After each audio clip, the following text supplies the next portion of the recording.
Hey guys, Kevin here with Etrailer, and today we're going to be taking a look at the Kuat Sherpa 2.0 bike rack on our 2020 Ford Ranger. So this bike rack is going to be a great premium choice for you and a buddy to take your bikes out to the trail. It does have a smaller wheelbase, so you won't be able to take your big mountain bikes. You will be able to take your medium-sized cruisers and road bikes.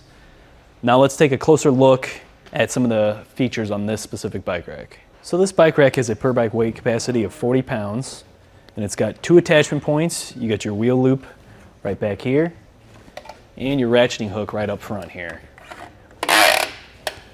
which is going to easily attach up to your bike's wheels instead of to the frame. So this is perfect for carbon fiber bikes, or maybe you got a step-through bike, something like that, where you can't really attach to the frame without having an adapter going between the seat and the handlebars. So another feature of this bike rack is that it can tilt away so that you can get into the tailgate of your truck. We're going to show you that right now by pulling this lever down, tilting the bike rack away. And I do want to say that you will not be able to fully extend your tailgate because it will touch. So right now, looks like we can get maybe 80% of the way down. So you'll at least be able to get in, grab whatever gear you need, and close it back up and go. So the next thing I'm going to show you is how to take your bike off. You're going to want to first start by undoing the wheel strap here. And then you're going to want to make sure that you keep a hand on your bike. You don't want it falling over, hitting your tailgate, or getting scratched.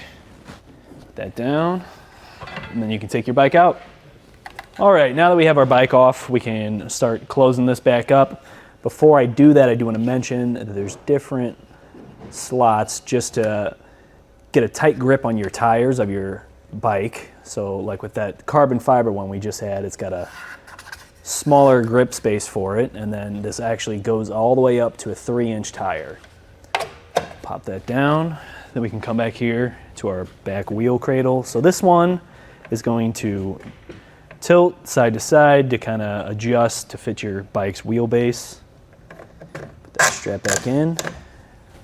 And then we're also going to push our ratcheting hook back in place. So you're going to want to know some measurements on this bike rack. You're going to want to know exactly how far out this is going to stick from the back of your truck. You don't want to accidentally bump into anything when you're reversing.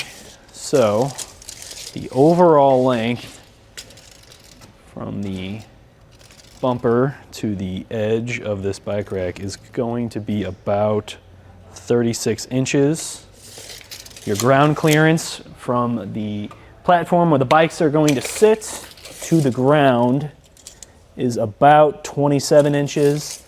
It is going to sit a little bit higher than the Shank, so you won't have to worry about your bikes bottoming out. You don't want any damage to your bike rack or your bikes when you're going up and down a bumpy hill or maybe a really steep incline or decline.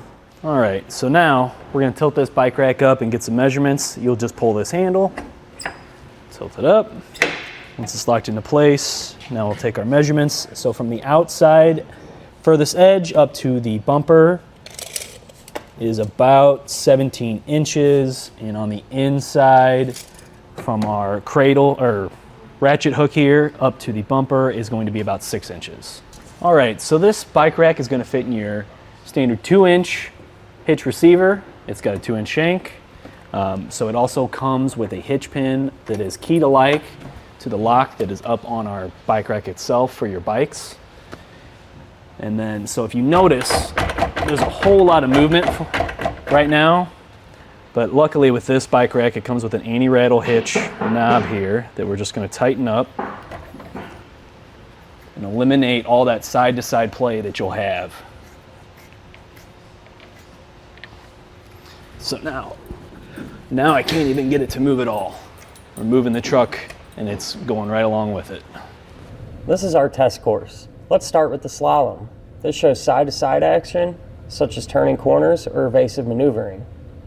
Then, onto our alternating speed bumps.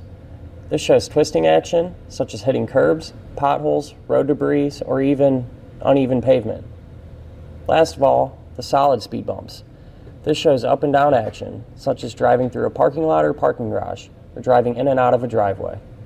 So my final thoughts on this bike rack, it's really great if you have a medium-sized bike. You're not going to be sticking out so far that you'd have to get some extra tail lights to put onto your bike rack because your truck's tail lights are being blocked. I really like the anti-rattle hitch knob, and then also I really like the colors that it comes in. It comes in a gunmetal gray, a pearl, and an all black. But that being said, since it only has a 40-pound weight capacity, if you have heavier bikes, maybe you have a e-bike and it's sitting right at 45 pounds, you're going to want to go with the heavier duty Kuat NV 2.0.